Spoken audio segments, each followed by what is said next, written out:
If you've been lingering around my channel for a while, you've been seeing that I have been diving into the newspapers from the Library of Cons, and I've found some pretty cool things, and I've got a collection brewing, and I think I'm going to make a few videos that just kind of talk about a couple specific ones, because this one is really cool, and this magazine is very interesting. I feel like it's an African-American newspaper, but they have a tremendous amount of good things, and pretty uncensored and kind of unhindered, and some cutting edge things, and one of them was this article right here, and this paper is from 1905, and I found this article very interesting because it coincides with an old video that I put out in a theory that I've been working on about everything being for sale, and basically people coming from beyond this realm, beyond the poles, and they just bought this place like it's real estate. Like this whole realm that we know of, our kind of little prison paradise here, is probably bought and sold by some other power that we have no idea about. And that's why there are some actors on the stage, the big actors and the controllers of the world, but the ones that really pull the strings are guaranteed hidden from all of us, and probably beyond this realm, on islands that we don't know about, in parts of a map that we have no clue and are never taught. So I did a video before called the Earth as a Property Theory, and I wanted to read this article real quick and just show you some AI art created via this idea. And they can't really capture the flat Earth, so sometimes it's spherical, sometimes they don't know what to do, but enjoy the imagery and listen to this article real quick because it's pretty cool. And so it goes: capitalists to monetize the Earth. 1905. Time seems to be near when the common people, quote unquote, will have no share in the world's beautiful sights. The public must have read with something of a shock the other day that Mount Washington in New Hampshire has been sold to a Boston capitalist for over $500,000, observes the judge. This is one of the choicest bits of natural scenery in the country, ranking next to Pikes Peak in point of scenic celebrity.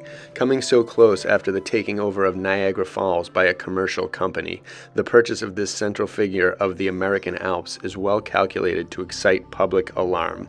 These big outdoor landmarks hitherto have been regarded as a kind of continental asset belonging to the people at large, and travelers felt at liberty to boast of them, and did so out of the pride of a fractional possession, as it were. Who has not stood beside Niagara and swelled a little at the thought that he was part proprietor of it? So with Pikes Peak, each one of us who has gone out to view this majestic spectacle was actuated by a desire to take a look at his own property and see how it was getting along. But if these things are to go to the auction block, we shall lose interest in them and spend our money to go and see things that are still free. Next we shall hear that some fellow with $1 million or so has scooped in the Mississippi River, and then a party from Chicago will go and buy the Alps and Vesuvius. Let the custom get started, and there is no telling where it will end. The Morganization of the universe is at hand, we fear. There isn't going to be anything left that the poor common herd can look at with pride and say, I am part owner of that. Some of these days, if this thing goes on, we are going to wake up and find signboards all over the Atlantic Ocean lettered thus: this fine large body of water for sale or to let, the whole or will divide to suit, no trespassers allowed. And they're right. And it pretty much did happen, and I know that the first hint of it did not happen in 1905 with this article. I'm sure it was been going for a long time, and a lot of deals on property were probably unheard of or unknown, or just kind of granted to certain parties or companies of the controllers and the people that own everything, and have always just gobbled up things without any kind of questioning of, is this good or is this bad? But that's, I mean, this thing extends way into today as prices of property go up and skyrocket exponentially, making it unaffordable for so many people. This guy bought Mount Washington for the price of now a single family home, but it wasn't even that a couple of years ago. Like there was a bigger home for that much price, but now at this time a single $500,000 is like a single family home in some popular city. So again, we've let this, another thing that we have all let get way out of control. The generations before us just didn't do anything to stop this, and our whole world is owned.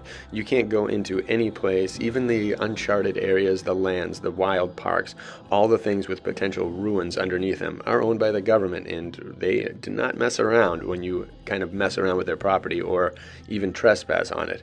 So we have seen this come to fruition from this article and before to now, and it's pretty a disastrous thing. But again, it makes me bring up the idea, and that's what this drawing was, that there's so much more land beyond this realm, and it's probably all for sale. There's probably a universe-wide Zillow out there where people just, the main big proprietors of the realm and our world beyond what we know are just gobbling up whatever they want, owning stuff, doing stuff there. And when you own something, like if someone were to own this entire realm, you control the information in it. You control everything in it. You control who goes in, who goes out, what goes in, what goes out.